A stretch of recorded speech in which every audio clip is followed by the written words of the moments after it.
அனைவருக்கும் இனிய மாலை வணக்கம். நான் உங்கள் சமூக பற்றாளன் ஞானச்சித்தன். இன்று சிறை திரைப்படத்தை பார்த்தேன். பிரமித்து போனேன். பார்த்தேன் பார்த்தேன் பார்த்தேன், சுட சுட ரசித்தேன் ரசித்தேன் ரசித்தேன் என்பது மாதிரி இந்த சிறை திரைப்படமானது இருக்குது. பொதுவாக ஒரு கல்லுக்குள் ஈரம் இருப்பது போல ஒரு காவலருடைய மனசில் வீரம் மட்டும் இல்லை, தீரம் மட்டும் இல்லை, ஈரமும் இருக்குது என்பது தான் இந்த படத்தில் காட்சிப்படுத்திக்கிறாங்க. அது மட்டும் இல்லை, பொதுவாக ஒரு இஸ்லாமிய சகோதரர்கள் அப்படின்னாவே அவங்க வந்து தீவிரவாதங்கிறத வந்து பொதுவாக எல்லா சினிமாவிலையும் வச்சுருப்பாங்க. ஆனால் இந்த திரைப்படத்தில் வந்து வந்து அவர் வந்து ஒரு சூழ்நிலை கைதியாக இருக்கிறாரு. ஒரு முத்திரை அந்த ஒரு காலங்காலமாக இருக்குது. அந்த முத்திரையை வந்து இல்லாமல் இந்த படத்தில் எடுத்துக்கிறாங்க. அந்த வகையில் இந்த திரைப்படம் வந்து ஒரு மத நல்லிணக்கத்தை வலியுறுத்தும் திரைப்படமாகவும் இருக்குது. ஒரு இந்து பெண்ணை காதலிக்கிறாங்க. முஸ்லீம் அந்த தம்பி வந்து 2 பேரும் எப்படி காதலித்து எப்படி கடைசியில் கல்யாணத்தில் போய் முடியுதுங்கிறது தான் காட்சி அமைப்பு. இப்போ இஸ்லாமிய சகோதரர்னு பார்க்கும்போது எல்லா இதுலேயுமே நல்லவங்க கெட்டவங்க எல்லாருமே எல்லா இதுலேயுமே இருக்கிறாங்க. இப்போ எக்ஸாம்பிள் வந்து முன்னாள் நமது ஜனாதிபதி, மக்கள் ஜனாதிபதி உயர் திரு அப்துல் கலாம் ஐயா அவர்கள் அமெரிக்கா செல்லும்போது அந்த பேரை வச்சு அவங்க வந்து காக்க வச்சுருக்கிறாங்க. அதாவது இது வந்து முஸ்லீம் பேருங்கிற ஒரு முறை இல்லை 2 முறை அவரை தரவாக செக் பண்ணி தான் காக்க வச்சு அவரை அமெரிக்க நாட்டில் உள்ள அந்த விமான நிலையத்தில் பண்ணாங்க.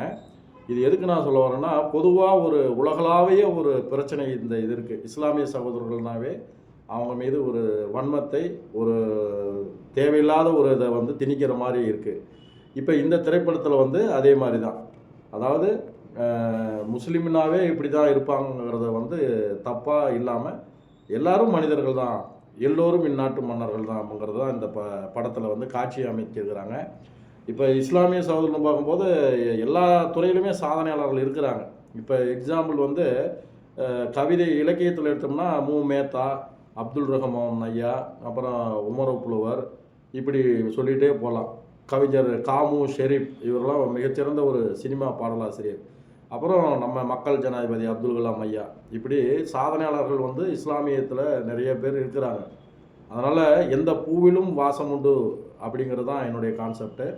அந்த வகையில் இந்த சிறை திரைப்படம் வந்து ஒரு அற்புதமான சிறந்த திரைப்படம். எப்படின்னா, நேரம் போவதே தெரியாத ஒரு உயிரோட்டமான நேர்த்தியான திரைக்கதையை தமிழ் அவர்கள், அதாவது அவர் வந்து முன்னாள் காவல்துறையில் வேலை செஞ்சவர், ஒரு தத்ரூபமாக திரைக்கதையை நேரம் போவதே தெரியாமல் ஒரு உயிரோட்டமான நேர்த்தியான திரைக்கதையை அமைச்சிருக்கிறாரு.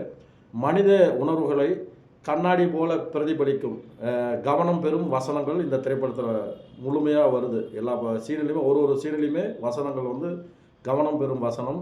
அதே மாதிரி விறுவிறுப்பூட்டும் சலிப்படையாத காட்சிகளை கொண்ட அற்புதமான படத்தொகுப்பு.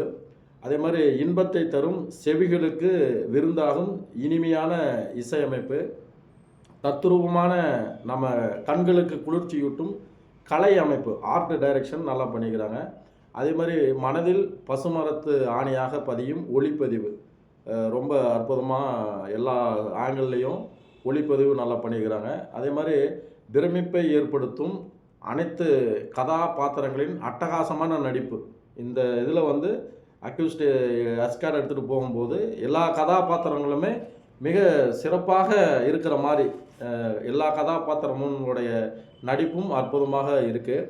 அதே மாதிரி இதயத்தில் மனித நேயத்தை விதைக்க வேண்டும் அப்படிங்கிற ஒரு கான்செப்டில் அனைவரின் கவனத்தை ஈர்க்கும் அழகான இயக்கம் கொண்ட சிறந்த படைப்பு தான் சிறை. அதே மாதிரி யதார்த்தத்தை பதார்த்தமாக தந்த தமிழ் சினிமா வரலாற்றில் காலம் என்னும் கல்வெட்டில் பொன் எழுத்துக்களால் பதிவு செய்யப்பட்ட ஒரு தரமான படைப்பு தான், தரமான தயாரிப்பு தான் இந்த சிறை என்கின்ற திரைப்படம். மொத்தத்தில் வெள்ளி திரைக்கு பெருமை சேர்த்த சிறை திரைப்பட குழுவிற்கு சமூக பற்றாளன் ஞானச்சித்தனாகிய எனது மனமார்ந்த வாழ்த்துக்கள் மற்றும் பாராட்டுக்கள். குறிப்பாக மத நல்லிணக்கத்தை, ஒரு காதல்ங்கிறது வந்து பொதுவானது. அது வந்து காதல் வந்து மத இன வேறுபாட்டுகள்லாம் கடந்து வர்றது தான் காதல். அதனால் இந்த காதல்ங்கிறது வந்து ஒரு முக்கியமான ஒரு கருவி. அந்த சமூக ஓட்டத்தை, அதாவது ஒரு பிற்போக்குத்தனமாக போயிட்டுருக்கிற சமூகத்தை முற்போக்குத்தனமாக மாற்றக்கூடிய சக்தி காதலுக்கு இருக்குது. இப்போ நம்ம பழையன கழிதல் புதியன புகுதல் அப்படின்னு படிக்கிறோம். இப்போ டிசம்பர் 29 இன்னொரு 15 நாளில் இது மார்கழி மாதம். மார்கழி மாத கடைசி நாளில் வந்து போகி பண்டிகை கொண்டாடுறோம். பழையன கழிதல் புதியன புகுதல்னு படிக்கிறோம். அதை வந்து நடைமுறை கொண்டு வரணும்.